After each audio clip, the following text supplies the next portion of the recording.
오늘 하나님께서 저에게 허락하여 주시는 말씀은 호세아 11장 1절로 4절 말씀입니다. 제가 봉독해 드리도록 하겠습니다.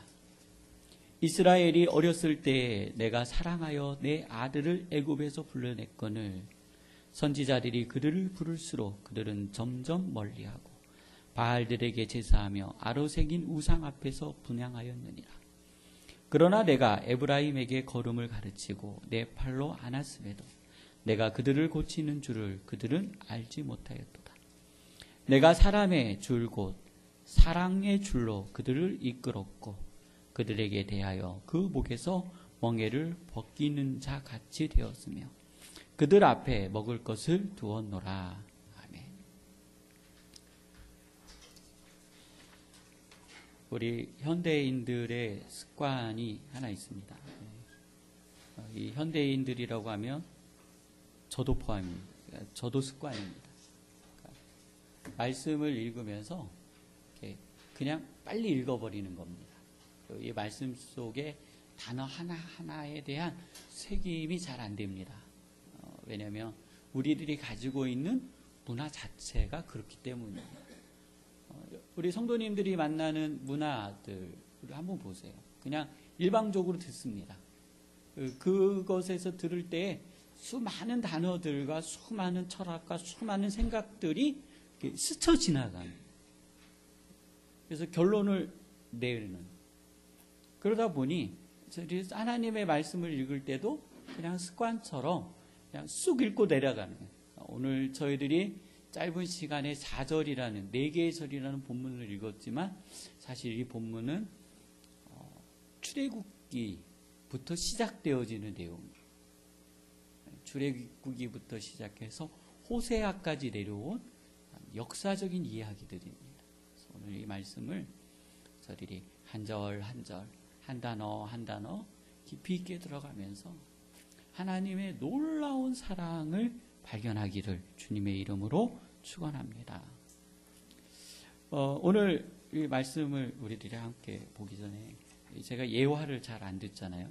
근데 오늘 그래도 이것이 저에게 너무 감동이고 저희들에게 이해가 될 것 같아서 예화를 하나 준비했습니다. 읽어드리도록 하겠습니다. 엄마, 나 너무 힘들어. 남편이 운영하는 회사가 결국 부도 처리되었어. 오늘 집으로 법원 집달관이 찾아와 드라마에서만 보던 압류 딱지를 여기저기 붙이고 가버렸어. 아이들은 창피해서 학교도 다니겠다며 못 다니겠다며 방 안에 틀어박혀요. 결혼한 지 8년이 지났습니다. 짧지도 길지도 않은 세월을 사는 동안 힘든 일은 참 많았지만 지금만큼 힘든 적은 없었던 것 같습니다. 이야기를 한참 듣던 엄마가 등을 토닥이며 위로해 줄 줄 알았는데 엄마가 갑자기 부엌으로 가 냄비 3개에 물을 가득 채우셨어요. 그리고 첫 번째 냄비에는 당근을 넣고 두 번째 냄비에는 달걀을 넣고 세 번째 냄비에는 커피를 넣고 팔팔 끓이기 시작했습니다. 그러고도 한참이 지나서야 불을 끄고 엄마는 내게 말씀하여 주기 시작했습니다. 이 냄비 속에 3가지 사물 모두 역경에 처하게 되었다. 끓는 물이 바로 그 역경이었지. 3가지 사물이 어떻게 대처했는 것 같니? 당근은 단단해. 또 강하고 단호했지.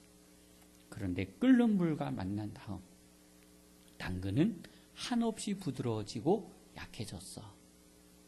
반면에 달걀은 너무나 연약했단다. 그나마 껍데기가 있었지만 너무 얇아 보호막이 되어주지 못했다. 그래서 달걀은 끓는 물을 견디며 스스로가 단단해지기로 결정했어. 그런데 커피는 좀 독특해.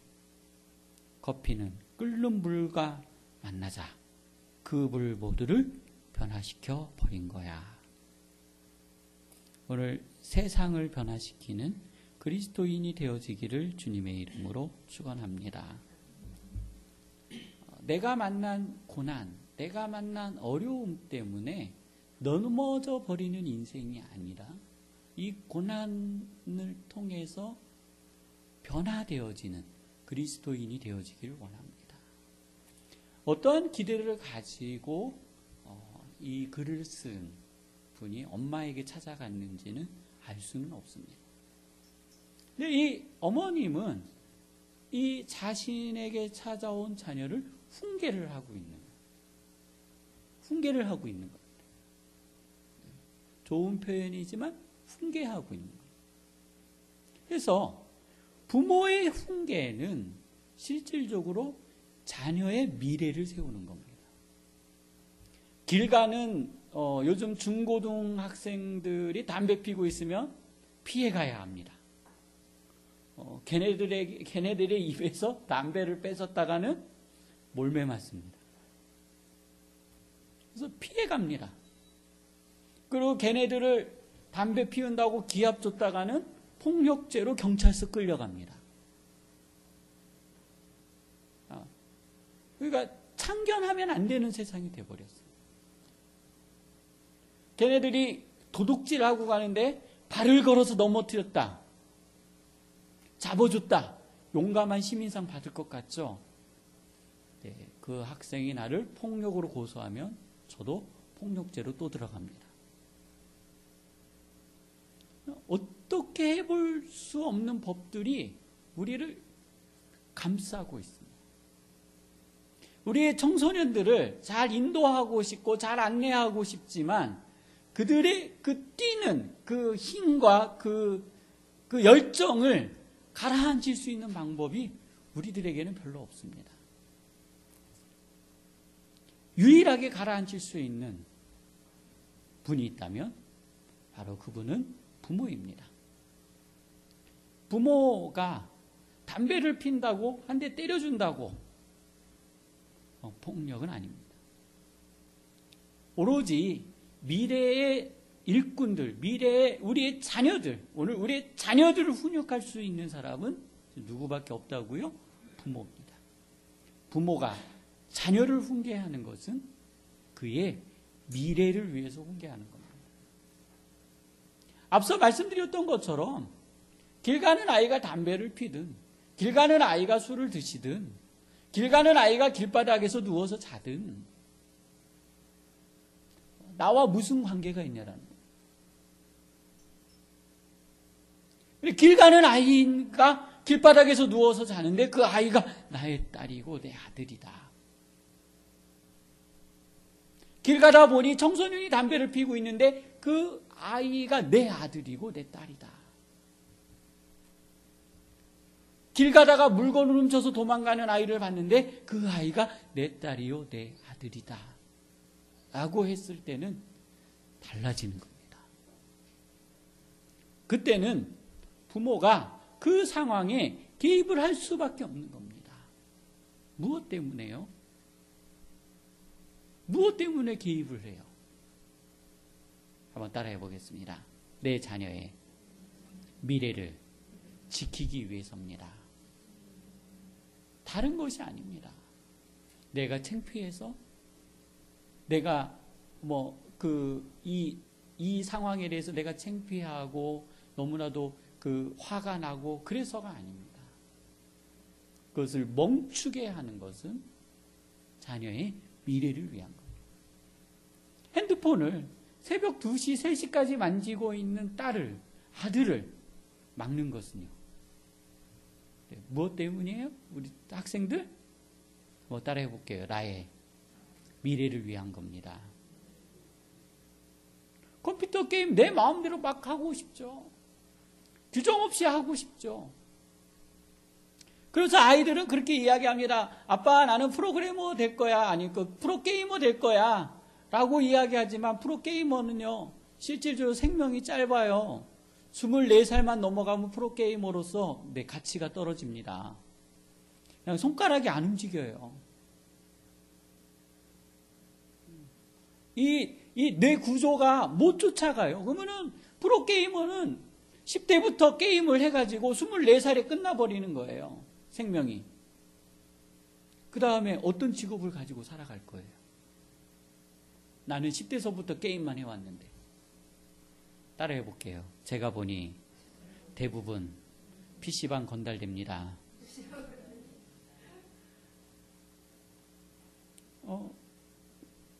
한때 막 프로게이머들을 막 올렸어요. 막 군부대에서도 뭐 프로게이머하고. 저는 별로 좋아하지 않습니다. 직업적으로 별로 좋은 직업이 아닙니다. 그냥 잠시 해볼 수 있는 직업인 거지 내 평생을 유지할 수 있는 직업이 아닌 거예요. 부모들이 그러한 부분을 보고 막는 거예요. 왜요? 내 자녀의 미래를 보는 거예요. 부모들은 그 삶을 살아왔기 때문에 그 삶에 대해서 알기 때문에 그 길을 걸어가지 않기를 바라는 간절한 마음이 있어요. 근데 철없는 자녀들은 뭐라 그러냐면 엄마도 어렸을 때 공부 못했잖아. 그러니까 나도 공부 못해. 한번 따라해 보겠습니다. 이런 바보. 엄마가 공부를 못해서 엄마가 살고 있는 삶의 수준이 이렇다라는 거예요. 이것으로부터 너희들이 벗어나기를 원해서 그렇게 밖에 나가서 밤낮 없이 일하고 있는 거예요. 밤낮 없이. 벌어온 돈을 어디다가 투자하고 있어요. 다 자식의 배움을 위해서 투자하고 있다는 것을 기억하시길 바랍니다. 이게 부모의 마음이에요. 부모의 마음은 온전히 자식에게 향해 있어요. 이 부모는 얼마나 재미있는지 아십니까? 아기가 태어나면은요, 엄마는 그냥 아기가 돼요. 그래서 만나는 사람도 엄마 나이와 관계없이 아기 나이로 만나요. 50대 아줌마가 아기를 깐난쟁이를 낳으면 20대 엄마하고 만나서 놀아요. 그리고 50대 할머니 같은 엄마가 그 아기하고 맞춰서 엄마 해봐, 엄마 해봐, 엄마 해봐. 그러고 놀아요. 자, 이 아기가 초등학생이 됐어요. 그럼 이 엄마도 초등학교 수준으로 같이 맞춰줘요. 이 아이가 중학생이 됐어요. 엄마도 중학생이 돼요. 이 아이가 고등학생이 됐어요. 엄마도 고등학생이 돼요. 이제 이 아이가 청년이 됐어요. 엄마도 청년이 되어져요. 결혼을 했어요. 시집을 보냈어요. 장가를 보냈어요. 아이가 성인이 되었어요. 또 그 아이가 아이를 낳았어요. 그때 같은 부모가 되어주는 거예요. 왜 이렇게 될 수 있어요? 왜 이렇게 할 수 있어요? 그것은 내 부모는 나보다 먼저 앞선 경험적인 삶을 살아가고 있기 때문에 가능한 거예요. 엄마가 수준이 떨어진다? 아니요. 절대 그렇지 않아요. 여러분보다 더 많은 인생을 살았고, 여러분보다 더 많은 삶을 살았고, 여러분보다 더 많은 경험을 하고 있어요. 그래서 알고 있어요. 그래서 인도를 하고 안내를 하는 거예요. 그것이 누구의 마음이라고요? 부모의 마음, 부모의 마음. 11장의 내용은 바로 이 부모의 마음이에요. 부모의 마음을 아주 잘 표현하고 있어요. 호세아 11장 1절을 제가 다시 읽어드릴게요. 이스라엘이 어렸을 때에 내가 사랑하여 내 아들을 애굽에서 불러냈거늘. 다시 한번 보세요. 이스라엘이 어렸을 때, 그렇죠? 그러면 이스라엘이 아직 민족을 형성하지 못했을 때, 야곱의 12아들과 그의 자손들이 있을 때, 그리고 그들이 애굽 땅으로 들어가서 고센 땅에 거할 때, 그때라는 거예요. 자, 그리고 하나님께서 용어를 바꾸셨어요. 이스라엘 백성을 부르는 용어를 바꿨어요. 이스라엘아, 내가 어렸을 때라는 표현을 썼는데, 순간 반절을 넘어가면서 하반절에는 내가 사랑하여 내 아들이라는 표현을 썼어요. 어떤 표현을 썼다고요? 아들. 1인칭입니다. 아들들이 아니라 아들입니다. 오늘 하나님의 자녀가 온 지구를 덮더라도 하나님은 나의 사랑하는 백성들이 아니라 나의 사랑하는 성도 김채연, 아멘 한번 해보시기 바랍니다. 예, 나를 가리킨다. 나 개인을 향한 하나님의 사랑이 이제 시작되어집니다.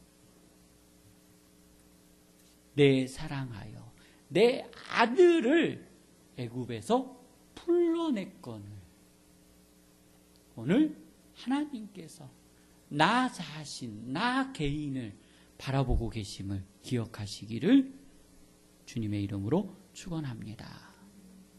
자, 그러면은요, 우리는 이 구절을 볼 때 그냥 그런가 보다라고 그래요. 이 말씀이 얼마나 놀랍고 충격적인지를 우리는 잘 몰라요.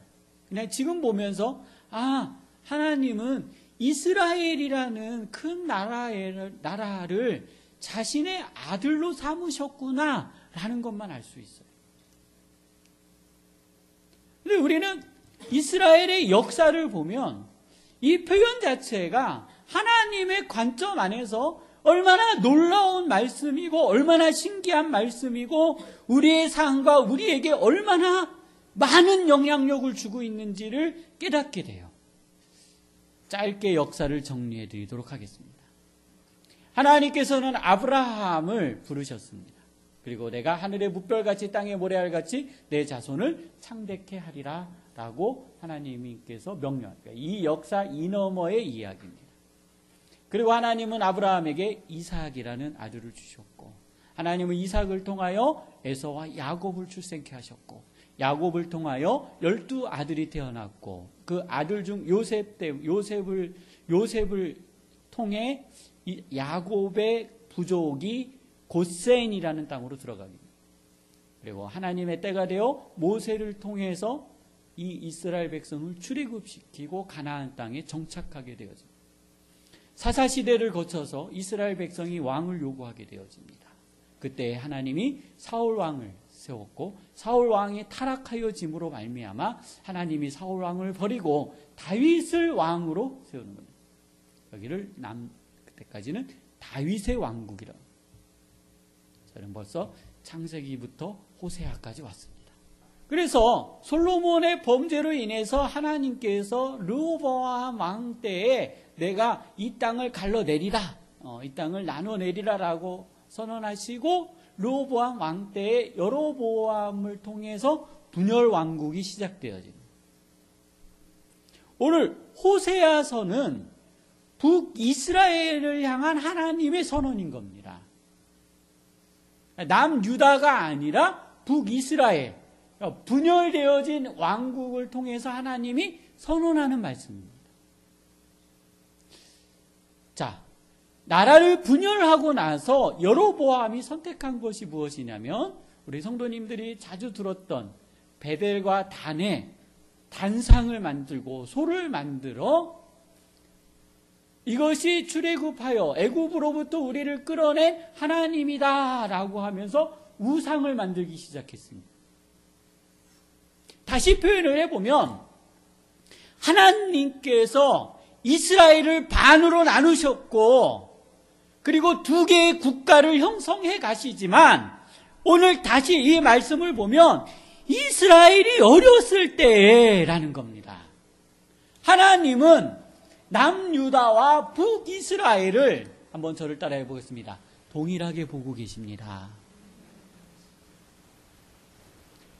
하나님의 뜻에 의하여 하나님의 벌로 나누었습니다. 그렇지만 하나님은 어떻게 보고 계신다고요? 똑같이 보고 계십니다. 오늘 성도님들과 저를 이스라엘 백성과 똑같이 보고 계신다라는 것을 기억하시기를 바랍니다. 북이스라엘아, 여로보암의 나라요 이렇게 부르지 않습니다. 이스라엘이 어렸을 때라는 것은 이 북이스라엘의 정통성을 이야기하는 거예요. 나는 너희의 하나님이요, 나는 너희의 신이요, 너희가 나를 경배해야 되는 대상이다라는 정통성을 선언하는 거예요. 또 이 백성들을 향하여 무엇이라고 부르고 있어요? 내 사랑하는 아들이다라는 거예요. 그럼 오늘 이 호세아서는 어디쯤에 오냐면 요점에 오는 겁니다. 여로보암 2세, 그리고 요쪽으로 오면 요압, 우시야의 시대입니다. 요 782년쯤 말기에 호세아 선지자가 북이스라엘을 향하여서 선언하는 예언입니다. 지금 우리 이스라엘 하면 하나로 합쳐놓고 보니까 헷갈리는 거예요. 지금 나라가 분열되어졌고, 어떻게 보면 이 북이스라엘은 남유다, 예루살렘 성전에 가서 예배하지 않는 사람들입니다. 하나님을 찾고 있는 사람들이 아닙니다. 여로보암 왕 이후로 소를 우상으로 삼아 섬기고 있는 하나님의 백성들, 이들을 향하여 하나님이 지금 뭐라고 하신다고요? 따라해 보겠습니다. 내 아들이다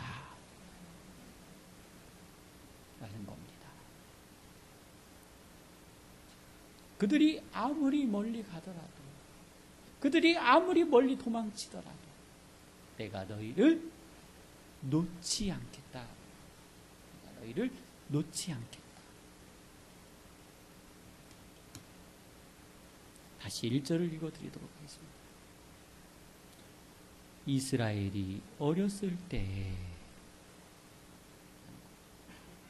내가 어렸을 때 하나님이 나를 사랑하사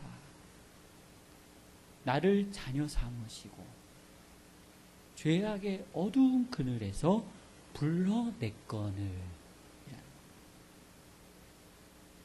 제가 바꿔서 읽어드리면 2절을 읽어드리겠습니다. 자, 이것은 이제 하나님께서 이스라엘 백성이 어떻게 행동했는지에 대한 말씀입니다. 선지자들이 그들을 부를수록, 여기에 보면 요나, 아모스, 호세아, 엘리사, 엘리야, 이러한 이사야, 이러한 선지자들과 예언자들이 그 너희들을 부르면 부를수록 안타까운 그들은 점점 멀리하고, 누구를 멀리했다는 거예요? 나를 멀리했다는 거예요. 나는 너희를 아들로 삼고 애굽으로부터 출애굽하여 이 가나안 땅에 놓아줬고, 내가 선지자들을 보내어 너희를 불렀지만 그 선지자들이 부르면 부를수록 너희들은 점점 멀어졌다는 거예요. 그리고 바알들에게 제사하며 아론 새긴 우상 앞에서 분향하였느니라. 이것이 이스라엘 백성의 호세아 시대의 실질적인 하나님의 탄식의 음성입니다. 그리고 보십시오. 이제 하나님의 인도하심이 이제 보여집니다. 그러나 여기에 보면 에브라임이라는 사람이 나옵니다. 에브라임에게 걸음을 가르치고, 보세요. 1절에서는 이스라엘이 어렸을 때라는 표현이 나오는데 3절에서는 에브라임이라는 사람이 나와요. 그러니까 에브라임은 지파, 그러니까 요셉의 그 단과 에브라임, 그러니까 요셉의 아들 중에 한 명이 에브라임. 여기에서 왜 에브라임에게 걸음을 가르쳤냐라는 거예요. 따라해보겠습니다. 에브라임 족속 가운데 여호수아가 있습니다. 에브라임의 족속 가운데 누가 나왔다고요? 눈의 아들 여호수아. 여호수아는 이스라엘 백성을 어디로 인도했어요? 요단강을 건너 가나안 땅으로 들인 인물입니다. 그러니 여기에 에브라임이라는 것은요, 엄청난 의미가 있는 거예요. 우리는 그냥 단순하게 에브라임 하지만 이스라엘 백성이 에브라임 하면 누가 연결이 돼요? 여호수아. 이 땅을 허락하신 분은 누구예요? 하나님이시라는 거예요. 오늘 우리 성도님들의 삶의 자리를 허락하신 분은 누구시라고요? 하나님이시라고요. 안 믿겨지세요? 믿고 싶지 않으세요? 자, 다시 한번 선언하도록 하겠습니다. 오늘 성도님들에게 허락하신 자리는 누가 허락하신 자리라고요? 하나님이 허락하신 자리. 하나님께서 이루시고 하나님께서 도우고 계시는 자리이심을 기억하시기를 바랍니다. 그 3절에 그렇게 표현하고 있어요. 에브라임에게 걸음을 가르치고 내 팔로 안았음에도 하나님께서 우리 성도님들을 안고 계심을 기억하시고 그 안고 계심을 볼 수 있는 눈이 열리시기를 주님의 이름으로 축원합니다. 보세요. 이게 하나님의 탄식. 내가 그들을 고치는 줄을 그들은 알지 못하였도다. 하나님께서 나를 고치시고 나를 어루만지시고 나를 인도하여 주고 계시는 것을 그들이 알아요? 몰라요? 모르는 거예요.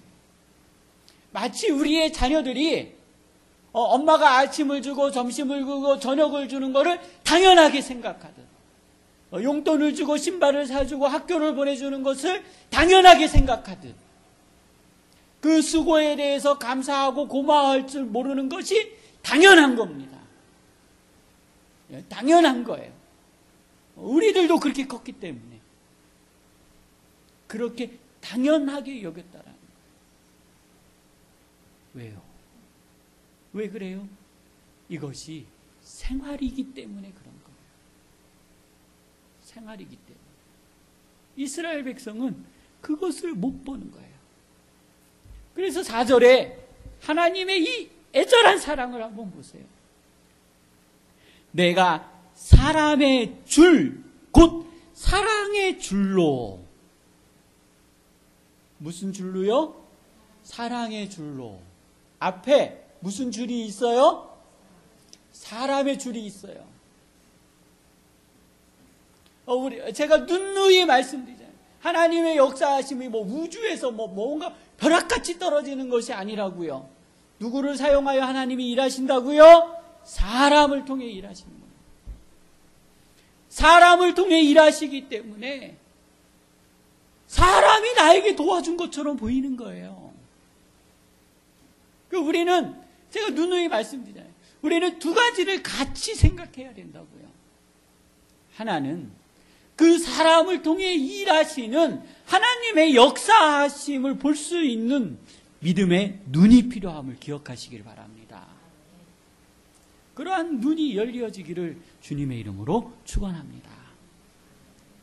두 번째는 하나님의 음성을 듣고 순종하는 그 사람의 헌신이 있어요. 헌신. 그 헌신에 대해서도 감사할 줄 여기는 주의 백성 되기를 주님의 이름으로 축원합니다. 이 두 개를 다 같이 볼 줄 알아요. 우리는 두 곳에 감사할 줄 아는 성숙한 그리스도인이 되어지기를 원합니다. 하나님의 은혜야.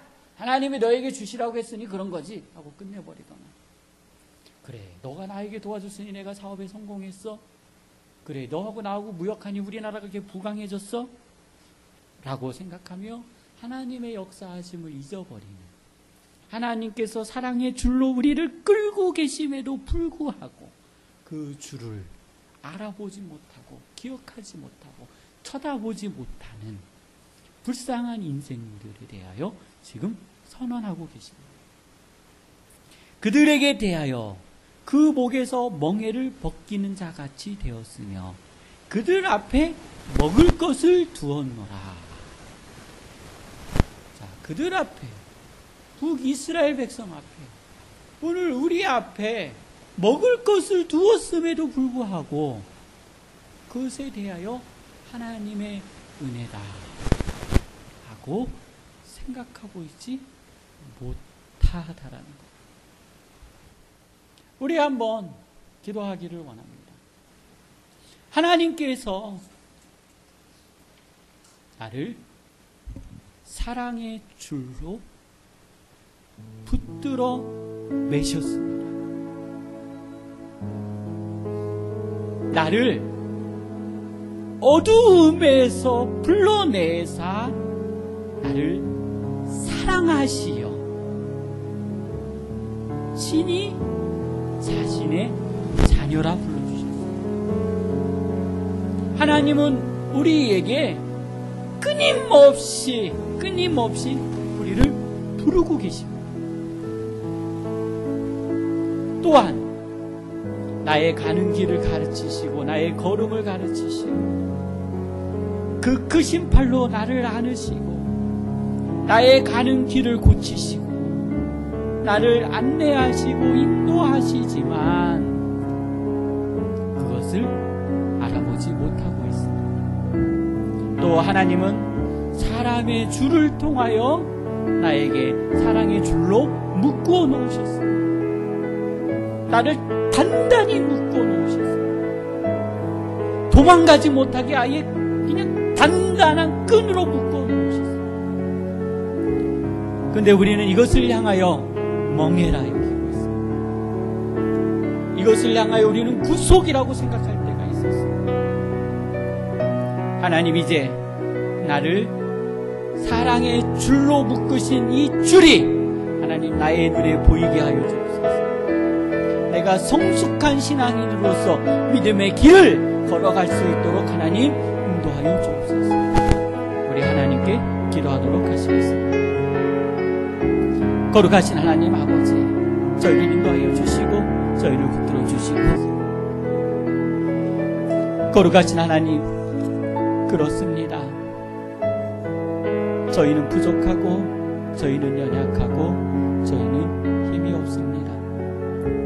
오늘 북이스라엘 백성의 모습을 저희들이 바라보면서 하나님의 그 크고도 놀라운 사랑을 발견하게 되어졌고 하나님의 역사하심을 조금이나마 발견하게 되어졌습니다. 하나님, 저희들이 이 사랑의 하나님 안에 머물러 있게 하여 주옵소서. 이 사랑 안에 거하게 하여 주옵소서. 예수님의 이름으로